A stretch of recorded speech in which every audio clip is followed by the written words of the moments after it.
Bendiciones, amados hermanos. Amén. Qué bueno es poder estar una vez más en este lugar. Sabe, la mayoría de las personas tiende a normalizar o a no darle la importancia que tienen los momentos. Es como cuando uno festeja un cumpleaños y ya está pensando lo que va a pedir para el siguiente cumpleaños, no disfrutando eso que está teniendo. Siempre he sido una persona que le gusta llegar rápido a las metas. Y la mayoría de las personas me preguntaba, sobre todo cuando caminaba, porque como que iba ligero y que por qué no disfrutaba del paisaje. Porque a mí me gusta llegar rápido a los lugares a donde tengo destino de llegar. Y con el tiempo uno va aprendiendo que no llega rápido a los destinos que pretende llegar. Es más, con el tiempo uno va aprendiendo que no solo no llega rápido, sino que a veces esos destinos cambian en el transcurso de que uno se va moviendo. Y hoy, mientras estaba en la presencia de mi Dios, y no es que no estemos, sino que por momentos uno se toma ese tiempo para estar en el silencio, ese tiempo para escuchar. Escuchaba la otra vez a una pastora y ella decía: mira, la oración no es un monólogo. No es que tú vas y hablas, y hablas, y hablas, y hablas. La oración es una comunión con Dios. Él tiene que responder. Si tú te quedas en silencio y esperas oír su voz, entonces Él creerá que lo que Él tiene para decirte a ti también es importante para ti. Es como cuando alguien te pregunta algo y tú agarras y antes de tener la respuesta, respondes tú. Es como si alguien te preguntase algo, pero antes de que tú le dieses la respuesta, el otro ya se está respondiendo. O cambiase de tema. Entonces tú dices, no le interesa saber qué tengo yo que responder. Solamente quiere saber lo que él quiere saber. Y quiere tener como respuesta lo que él quiere escuchar. A él no le interesa saber lo que yo tengo para decir. Y sabe, muchas veces llegamos así a la oración. Y hacemos de la oración un monólogo.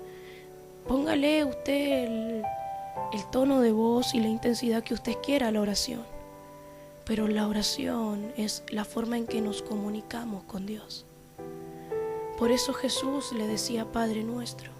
Por eso Jesús, cuando estaba orando por Lázaro, dijo, yo sé que tú me oyes, yo sé que esto yo ya lo he hablado contigo, pero lo estoy diciendo para que ellos vean, para que ellos escuchen. Pero yo ya sé que tú me oyes. Yo no dudo de que tú me oyes. ¿Por qué? Porque Él ya había tenido respuesta. Jesús siempre tenía la respuesta del Padre. Es por eso que Jesús no necesitaba orar por los enfermos, orar por los endemoniados. Él directamente daba la orden, porque Él ya sabía los planes que en el día tenía, porque el Espíritu ya se lo había revelado. Y sabe, pienso y digo, estamos tan lejos de aquello.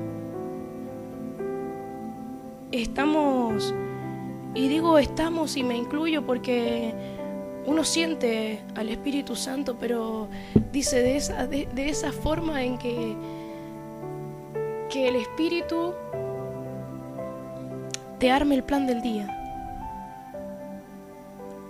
de levantarte y hacer lo que Dios te dijo que hicieras en el tiempo, sin decir no, pero tengo que comer o tengo que ir a hacer aquello, o tengo... No, levantarse y que el Espíritu Santo ya te tenga el plan del día A esta hora vas a hacer esto, a esta hora vas a hacer esto, a esta hora vas a hacer esto. Dios siempre tuvo tanta certeza, porque sabe, si había algo que tenía Jesús, era conocimiento de los tiempos. Jamás Él perdió el tiempo. Nunca, nunca nuestro Jesús perdió el tiempo. Y mira que Él es un Dios que conocía la eternidad, que conoce la eternidad porque habita en la eternidad. Pero aún estando aquí en la tierra, a los 12 años estaba ahí con los eruditos, diciendo: en los asuntos de mi Padre me es necesario estar. Él jamás perdió el tiempo. Él jamás se limitó a lo que los demás veían de Él. Veían al hijo del carpintero, pero Él no se limitó a eso, porque Él no tenía tiempo para perder. No tenía tiempo para explicarle a los demás que Él era el Hijo de Dios. Él tenía que hacerse fuerte y crecer. Él necesitaba estar en los asuntos de su Padre. A veces perdemos tanto tiempo dando explicaciones. Y sabe, hay algo. El que vive en lo carnal jamás entenderá lo espiritual. El que es tibio tampoco va a entender lo espiritual. No entenderá cuando es palabra de Dios y no comprenderá los tiempos.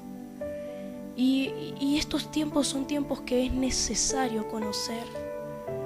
Así que apercibidos están aquellos que están en la intimidad con Dios, mas los que todavía no se han apercibido. Quiera Dios tener misericordia y que el aceite no se agote, y que el esposo venga y halle a las vírgenes sin aceite. Es más, que ni siquiera las encuentre. ¿Saben? Hoy tengo para compartir, le preguntaba a Dios, ¿qué tema? Porque mira, en el corazón uno tiene como muchos temas, pero no se trata del corazón de uno, se trata del corazón de Dios, y se trata de lo que Él tenga. Y fue tan rápido y tan fiel Dios en el Espíritu, en decirme qué es lo que Él quería que yo compartiese con ustedes. Pero antes de comenzar, quiero hacer una oración. Amado Padre, he aquí tu pueblo, este remanente que te es fiel. Aquellos unidos, Padre, a la distancia, pero en un mismo espíritu. Que te adoran, que te aman, que invocan tu nombre. Que porque te conocen se esfuerzan y actúan. Porque si no fuera porque te conociéramos, no habría fuerzas en nosotros. Ni siquiera lo intentaríamos. Pero porque te conocemos y sabemos en quién hemos confiado, es que esta obra permanece. Porque tú así lo quisiste y lo dispusiste en tu corazón, es que permanecemos firmes, fieles a ti, amándote, amándote, amándote sobre todas las cosas. En esta hora, Padre, quieras tú tomar todo dominio y control de mi vida, de mi ser completo, espíritu, alma y cuerpo, para que sean tus palabras en mi boca y no las mías, como cantaba recién, Padre. Aquí tu siervo, tus palabras en mi boca cuando yo no sé qué decir. Porque la verdad es que las palabras del hombre no traen vida, pero tus palabras vivifican. Así que, Espíritu de Dios, polvo soy, y nada hay valioso en mí. Solo lo que tú pongas en mí, Espíritu Santo, es lo que brilla, lo que resplandece. Así que haz como tú quieras en esta noche. Yo me rindo a tus pies, mi Señor Jesús. Me rindo ante ti, Espíritu Santo, para que hagas como tú quieras. En el nombre de Jesús. Amén y amén. Quiero que abran conmigo su Biblia en Génesis 11. mientras hablaba yo con el Espíritu, porque sabe, el Espíritu ministra a veces de cosas que vamos a predicar y a veces de cosas que no vamos a predicar, pero que no entendemos, pero que Él enseña. He aprendido que mientras más le digo al Espíritu Santo, enséñame, Él es fiel en enseñarme y me hace comprender cosas que yo no comprendía, incluso cosas que no quería comprender, porque el corazón es terco. Así que la gloria sea para Él. Dice la palabra del Señor en el capítulo 11, no lo vamos a leer todo. Tenía entonces toda la tierra una sola lengua y unas mismas palabras. Y aconteció que cuando salieron del oriente, hallaron una llanura en la tierra de Sinar, y se establecieron allí. Y se dijeron unos a otros: vamos, hagamos ladrillo y cosámoslo con fuego. Y les sirvió el ladrillo en lugar de piedra y el asfalto en lugar de mezcla. Y dijeron: vamos, edifiquemos una ciudad y una torre, cuya cúspide llegue al cielo, y hagamos un nombre, y hagámonos un nombre, por si fuéramos esparcidos sobre la faz de toda la tierra. Y descendió Jehová para ver la ciudad y la torre que edificaban los hijos de los hombres.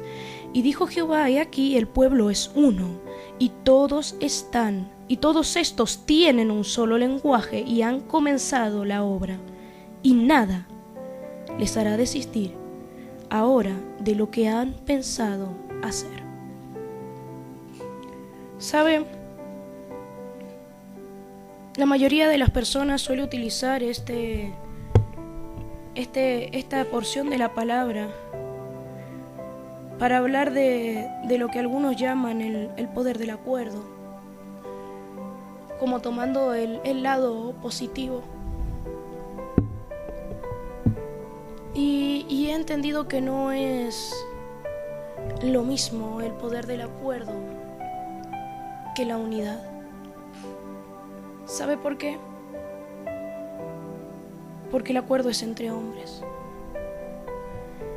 El acuerdo requiere de personas en la misma condición, o tal vez no en la misma condición, pero que mantengan un grado de equidad, un grado de nivel. Mientras que la unidad no es, mire, la unidad no es una emoción humana. La unidad es solamente espiritual y solamente proviene de Dios. ¿Y sabe por qué?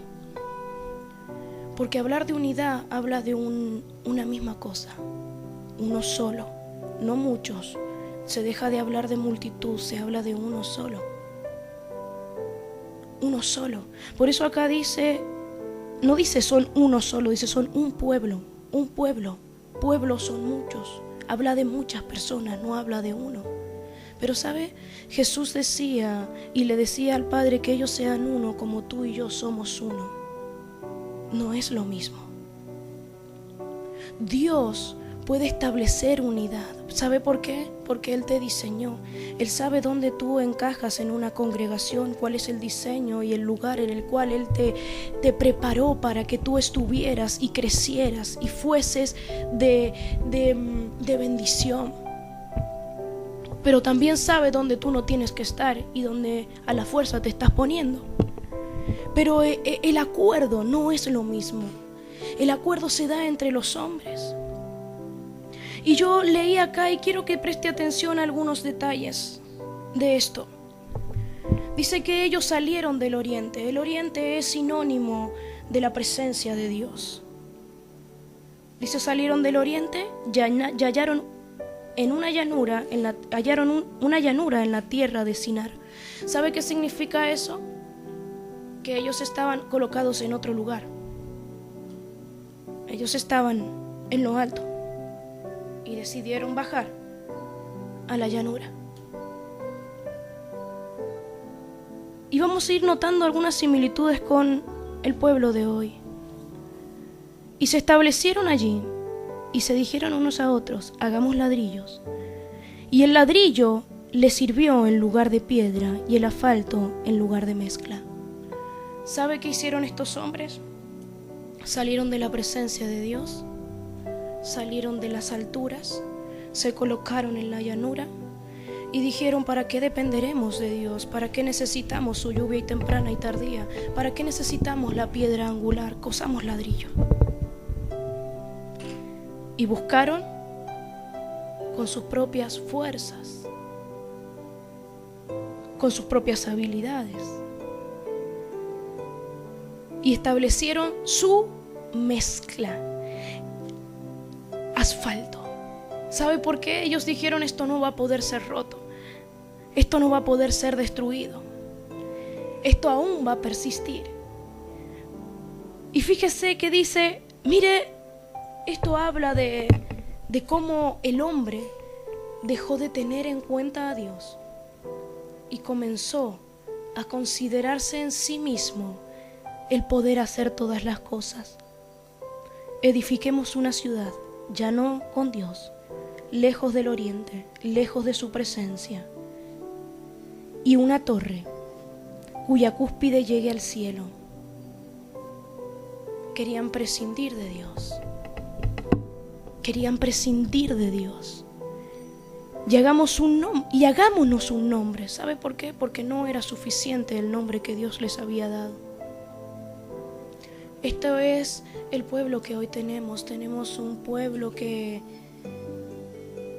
ha hecho ladrillo en vez de usar la piedra. En vez de hacer cimiento en Jesús, han hecho cimiento en ladrillos.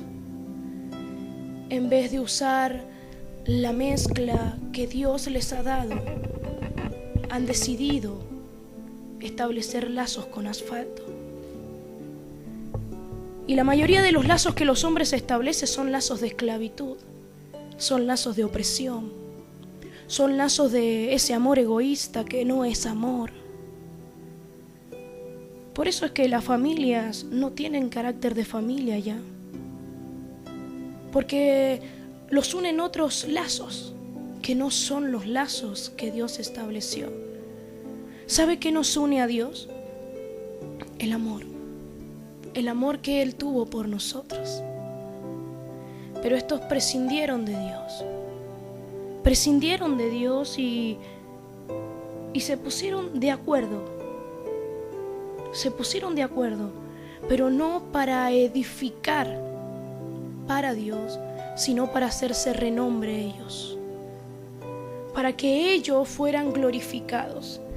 Y esto me hace pensar en muchos ministerios, si se puede decir hoy, donde son los grandes espectáculos y donde pareciese que está lleno del Espíritu de Dios a la distancia, pero que cuando ha venido la verdad de Cristo y ha venido luz y revelación, se han empezado a descubrir muchas cosas que estaban ahí, y los mismos pastores, líderes de esos lugares han pedido perdón a la iglesia por haber estado años en adulterio, años en fornicación. ¿Y sabe por qué? Porque era espectáculo, porque no había en ellos un espíritu, no estaba en ellos el Espíritu de Dios. Y yo leía esto y me daba cuenta de que esta es la realidad que hemos tenido durante mucho tiempo. ¿Sabe? Jeremías 2:13 dice: porque dos males ha hecho mi pueblo. Me dejaron a mí, fuente de agua viva, y cavaron para sí cisternas que no contienen agua, cisternas rotas. Y tal vez la mayoría de estos no entiende. Y yo al principio no entendía por qué Dios decidió destruir todo esto. ¿Y sabe por qué? Porque el hombre dejó a Dios. Se jactó de su propia fuerza, de su propia inteligencia, como lo ha hecho todo este mundo. Pero no sería el problema que fuera el mundo, ¿sabe? Sino que es el pueblo. Porque Jeremías no le habla a todas las naciones, le habla a Israel. 2 males tienen, 2 males han hecho para conmigo. Me dejaron a mí. Me dejaron, salieron del oriente, salieron de mi presencia. Buscaron llanuras que fueran fáciles. Buscaron lo que el mundo les facilitaba y lo tomaron como si eso fueran aguas vivas. Buscaron reemplazarme por su fuerza, buscaron reemplazarme por su ciencia, buscaron reemplazarme por su conocimiento. Se hicieron ladrillos, edificaron torres, se cercaron y dejaron de depender de mí. Y me desafiaron. Porque ¿sabe? Dice la palabra de Dios que cuando el pueblo pidió codornices, lo que enfadó a Dios no fue que pidiese codornices y que pidiese carne. ¿Sabe qué fue lo que enfadó a Dios? Que dudaron que Dios pudiera darles carne. Después de que Dios había hecho que cayera maná del cielo, que había ahogado a los egipcios en el Mar Rojo, se atrevieron a dudar y desafiar a Dios diciendo: ¿podrá Dios darnos carne? ¿Sabe? Porque tal vez tú crees que lo que molestó a Dios fue que ellos dijeran: ya no queremos maná, queremos carne. Y puede que en algún punto eso sí haya molestado a Dios, pero fue aún peor porque ellos desafiaron a Dios diciéndole: tú Dios, Moisés, tú Dios no puede.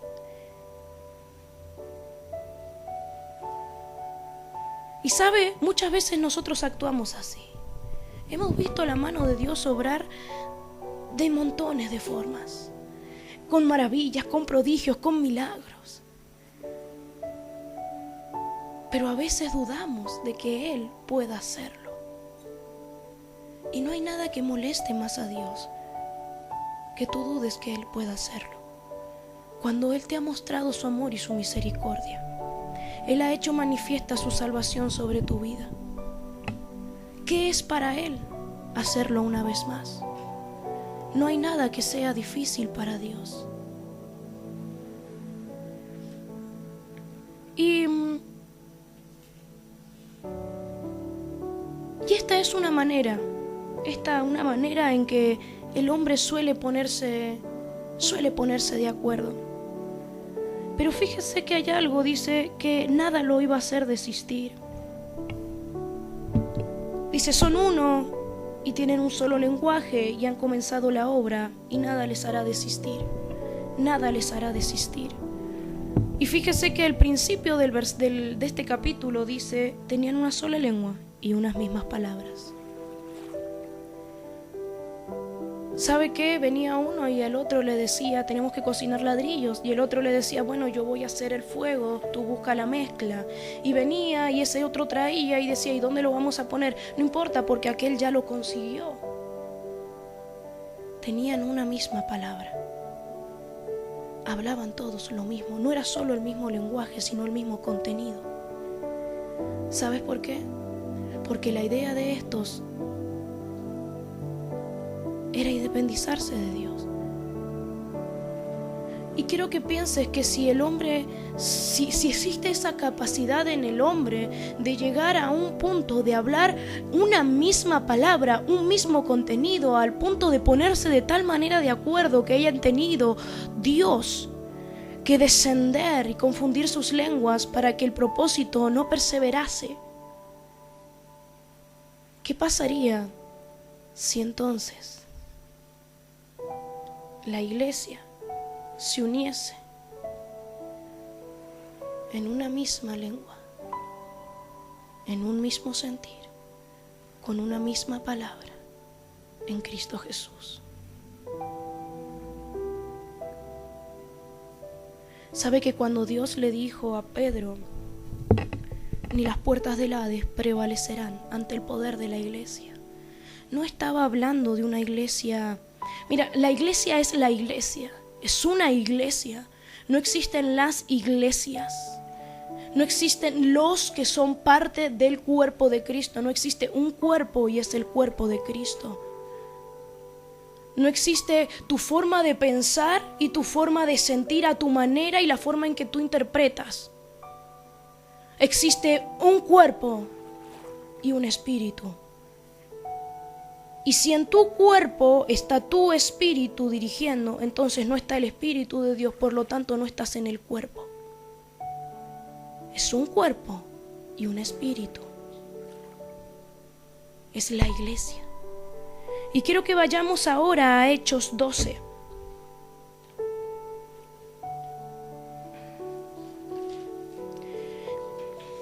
Varias veces hemos leído este capítulo de Hechos 12.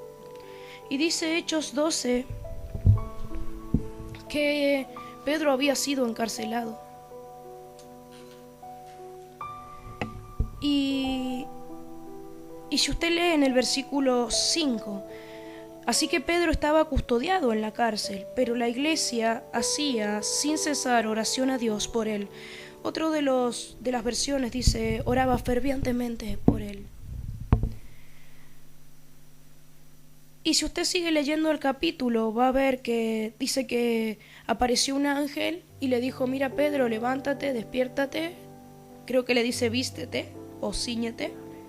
Cíñete y átate las sandalias. Envuélvete en tu manto y sígueme. Y lo hace pasar por diferentes puertas hasta que llega a la puerta, hasta que sale de la cárcel y llega a una puerta que no pudo traspasar, tuvo que golpearla esa. ¿Sabe? Un pastor cuando predicaba de esto, él decía, Dios es tan fiel que para que no se jactase, no le fuera tan fácil a Pedro, le dejó una puerta cerrada. Dice, porque todas las otras las pasó rapidito, las pasó ligero, las pasó sin necesidad de golpear, sin necesidad, nadie se dio cuenta. Y tal vez este Pedro creyó que iba a entrar igual a la casa, pero esa no, esa le tocó golpear.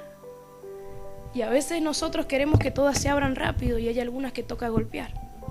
Y toca golpear fuerte. Y toca esperar a que alguien abra. Y fíjese en esto. Dice que estos estaban haciendo oración sin cesar. Sin cesar. Pero estaban todos juntos. No era que... Acá habla de una iglesia. Y si usted se fija, cuando Pedro persiste en llamar en el 16, dice, y cuando abrieron y le vieron, se quedaron atónitos. ¿Quiénes? Todos los que habían estado orando. No era uno. No era alguien que tenía un amor entrañable por Pedro. Era una iglesia, orando, sin cesar. No sé si se logra entender el concepto de sin cesar.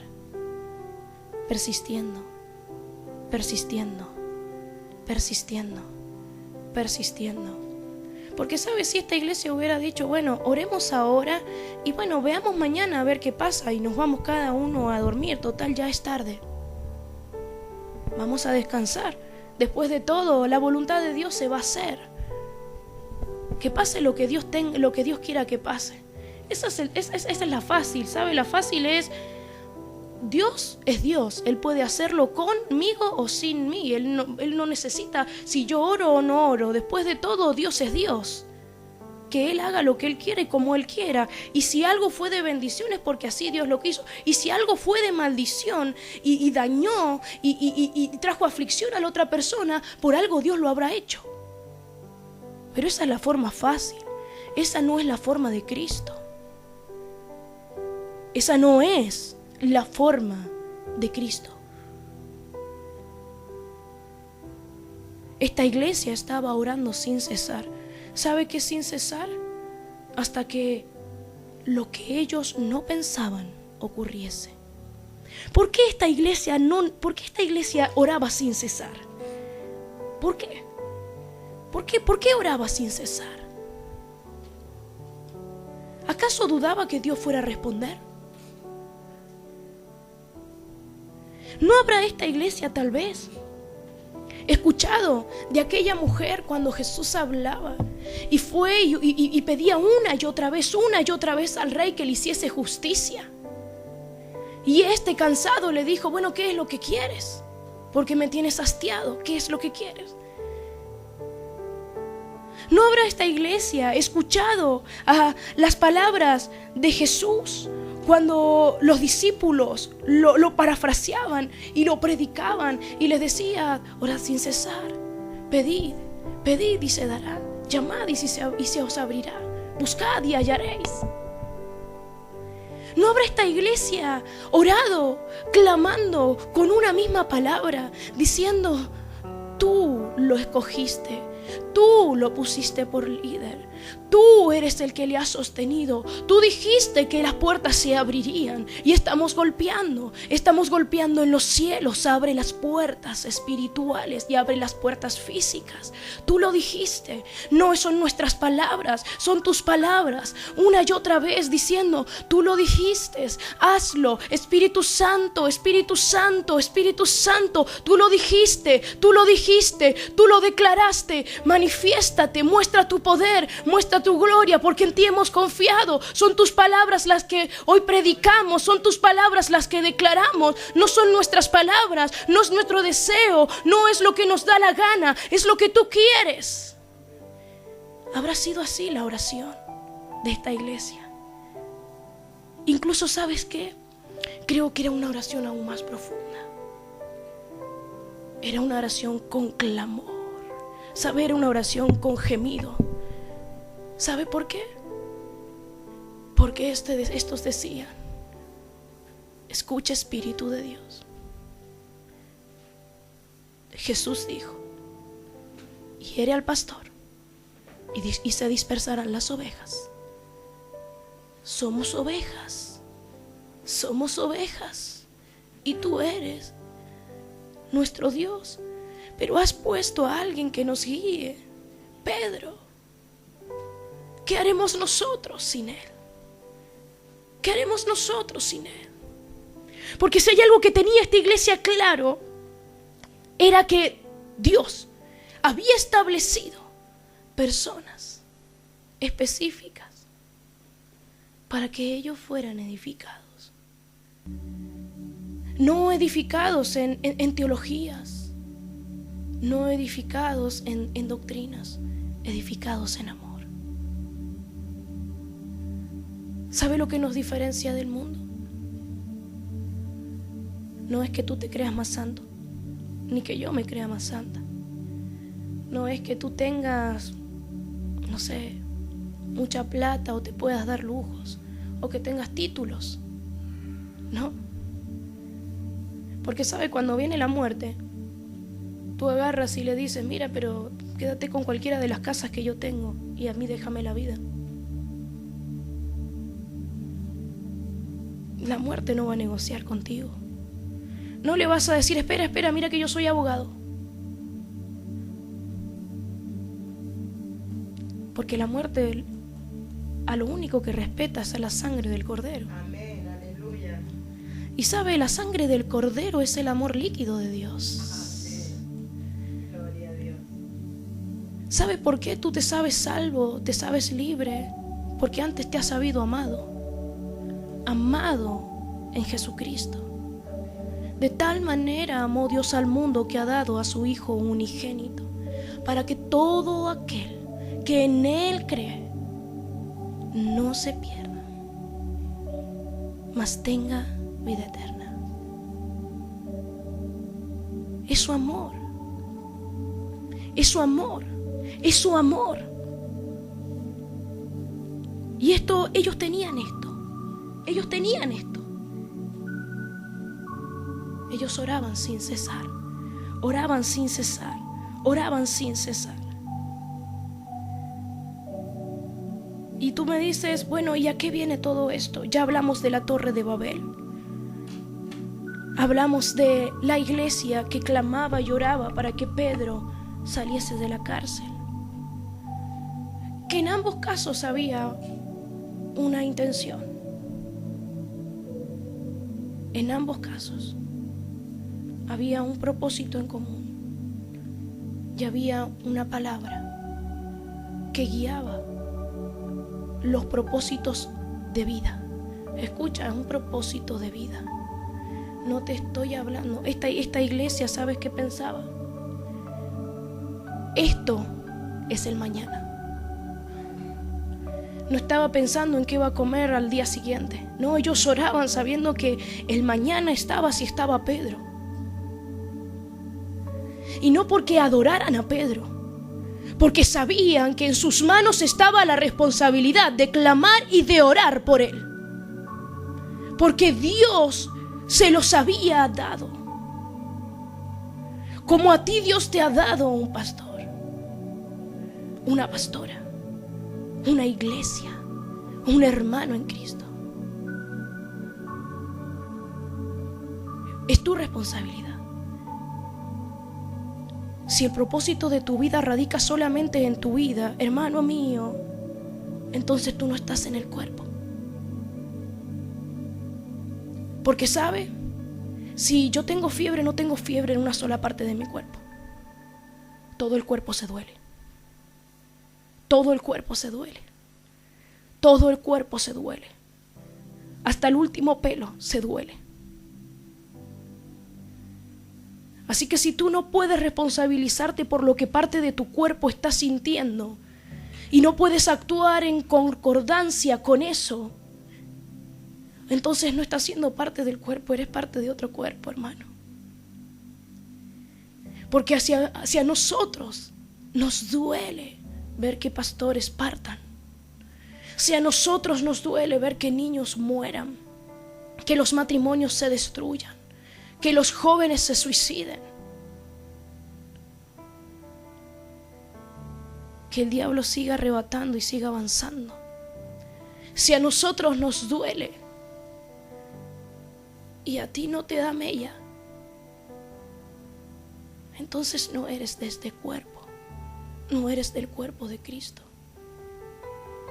Aquel que llevó todas mis dolencias y mis enfermedades en sus llagas. En sus llagas Él sufrió por mí. Él sufrió por ti. A Él tú le doliste. Por ti Él sangró. Por ti Él lloró. Él se afligió hasta la muerte. Así que si a ti no te da compasión y no te duele, si tú no sientes el dolor del cuerpo, entonces es que no eres parte del cuerpo. Y eso debe comenzar a llamar tu atención. Porque tal vez el diablo te ha engañado y te ha ido sacando. Y de a poco te ha ido sacando y tú ya no eres parte del cuerpo. Y por eso no te importa saber cómo está el hermano. Y por eso no le mandas un mensaje, ni le llamas por teléfono, ni le dices qué necesitas. Dime en qué puedo orar, en qué puedo clamar. Dime cómo te puedo ayudar. Porque a ti no te duele, porque no eres parte del cuerpo. Porque si tú te aprietas un dedo, todo el cuerpo se resiente. No dices, es que es solamente el dedo, a mí no me duele, es solo el dedo.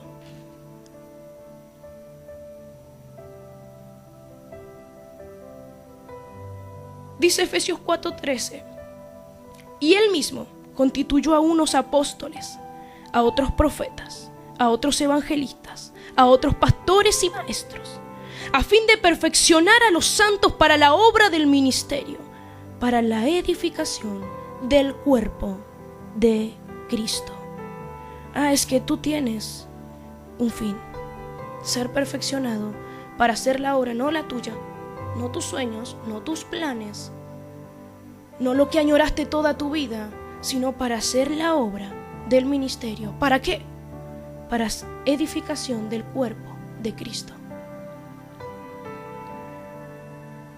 Hasta que todos lleguemos, y aquí esto es importante, a la unidad de la fe. A la unidad de la fe. Esta es la fe que vence al mundo, nuestra fe en Cristo Jesús. Y el conocimiento del Hijo de Dios. A un varón perfecto, a la medida de la estatura de la plenitud de Cristo. Para que ya no seamos niños fluctuantes, llevados por donde quiera de todo viento de doctrina, para que ya no seamos niños fluctuantes, para que ya no seamos niños fluctuantes, para que ya no seamos niños fluctuantes. Es necesario que si tú formas parte del cuerpo de Cristo, comiences a dejar de ser, mira, no dice solamente niños, le agrega el adjetivo fluctuantes, porque el fluctuante un día está, al otro día no está. Y esos son los soldados que nos sirven en un campo de batalla, porque cuando se los necesita no están, cuando se los requiere desaparecen. Son los que permanecen, los que están firmes, los que edifican el cuerpo de Cristo. Sino que siguiendo la verdad en amor, crezcamos en todo, en aquel que es la cabeza, esto es Cristo, de quien todo el cuerpo, bien concertado y unido entre sí, por todas las coyunturas que se ayudan mutuamente, según la actividad propia de cada miembro, recibe su crecimiento para ir edificándose en amor, edificándose en amor. Quiero que sepas que el cuerpo de Cristo tiene que estar bien concertado y unido entre sí, que esas coyunturas se ayudan mutuamente. ¿Sabe qué es mutuamente? Que algo te toca a ti y algo me toca a mí. Si tú haces lo tuyo y yo hago lo mío y armonizamos por medio de Cristo, entonces no hay manera de que esto descuadre. No hay manera que esto... ¿Sabe qué pasa? Cuando se produce se disloca algo y eso no se arregla. El hueso, ¿sabe? Cuando una cadera no funciona correspondiente al fémur, dice que el muslo, el fémur va golpeando la cadera y lo va desgastando y lo va corroyendo. Y esa coyuntura que antes estaba para que esto funcionase bien y no hubiese dolor, se ha desgastado. Así que el fémur golpea la cadera cada vez que camina y va dañando a la cadera. Y la persona empieza a renguear y empieza a dañarse el ciático.